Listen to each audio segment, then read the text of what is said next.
Girdėjai, kad sakiau, laikyk kišenę plačiau. Šiandien aš turiu vienas pirmųjų Lietuvoje man sukurta mano balso sintezė. Taip skamba Luko Keraičio balso sintezės programa. Šiandien pamėginsim apskeminti mano mielus draugus ir mano mielą šeimą. Labai jūsų atsiprašau iš karto, atleiskit, kad gimiau technologijų apžvalgininku. Gerai, skambinam pirmai aukai, kuri neužklius ant kabliuko, bet bent ištestuosim. Klausau. Labas, čia Keraitis, skambinu iš kito numerio. Žinau, patekau į bėdą, tokia nesąmonė netikėtai nutiko. Gal galėtum permest man dabar 500 eurų? Labas, neblogai visai skamba, visai įtikina. Ne? Jo, tai yra balsas, tai tikrai atpažinau tavo balsą. Kitą kartą gali taip, žinai, o gali padaryti, kad balsas iš tiesų panikiškai skambėtų. Neina, Nes atrodo, visai chill, kaip patekęs į bėdą. Taip, aš visai chill patekęs į bėdą.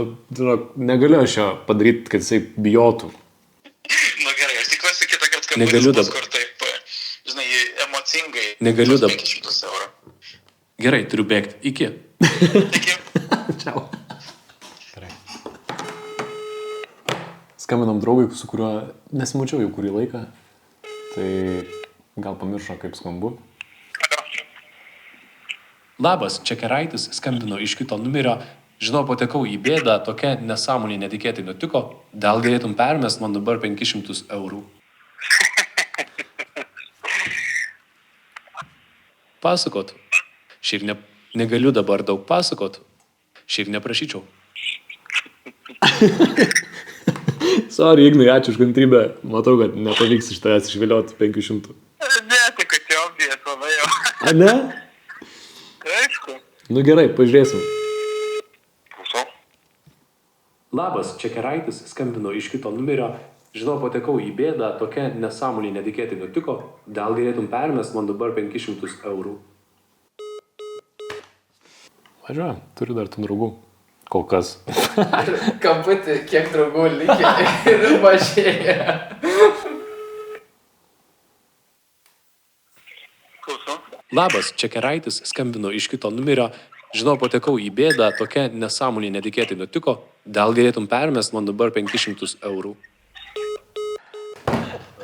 Nu, žodžiu, yra kur patobulėti skeminime, bet nieko, važiuojam. Ai, dar tėčiai pamindau.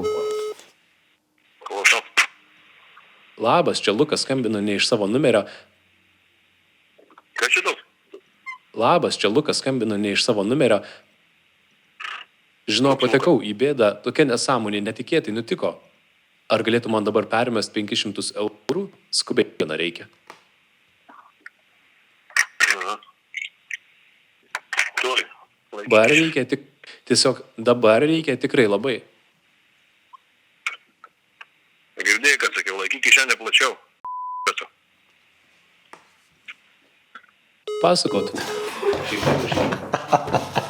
Tikrinom tavo pastovumą, ar lengva tave apgauti ar ne. Tai labai gerai pasirodai. Nu tai va, aš dabar šitą norėjau tau paskambinti. Žiauriai, panašus balsas į tavo. Žiauriai. A ne? Jo. Aфигенный panašus balsas, žinau. Ir ta intonacija, viskas. Panašus ir net tarimas, va tas toksai, kai tu tari per laidą, žinai, taip, pabrėžtinai. Nu tai čia labai gerai pastebėjai, nes čia apmokyta yra ant mano laidų įrašų, tai žinai, jisai labai diktoriškas. Gerai, žinau. Nu, iki. Gerai, turiu bėgti. Iki. Sėkmės, sukčiai. Čiau. Čiau. Šita programa yra sukurta grinai man ir mano balsui. Čia įrašau, ką noriu, kokį noriu tekstą, pasirinku kelis parametrus, paspaudžiu generuoti, tai užtrunka priklausomai nuo interneto kažkiek sekundžių. Labas, kaip tau sekasi, ką veiki, susitikime vakare. Čia yra prastesnis modelis, kuris nėra apmokytas mano balsu, jis apmokytas lietuviškais balsais. Jeigu paspaudžiu konvertuoti balsą, gaunu šiek tiek pagerintą modelį. Labas, kaip tau sekasi, ką veiki, susitikime vakare. Bet tai yra žiauriai nauja. Tarsi, tai šita idėja, ką mes dabar darom, gimė prieš 4 mėnesius, čia yra version 001. Norint pasiekti dar geresnę mano balso kokybę, reikėtų daug daugiau mano balso pavyzdžių. 20 valandų gal ar bent 8, kad tai gerai veiktų, o mes padarėm 3 ir jau turim šitą. Aš tiesiog džiaugiuosi, kad nesu skemeris, nes tai yra sunkus gyvenimas ir buvo daug sunkiau negu galvojau. Ačiū draugams, kad jūs protingi ir kad neapsigavot. Neveskit man 500 pinigų. Jeigu man reikia pinigų, reiškia, aš jau esu blogoje situacijoje, palikit mane, gelbėkitės patys. Gerai, turiu bėgti. Iki.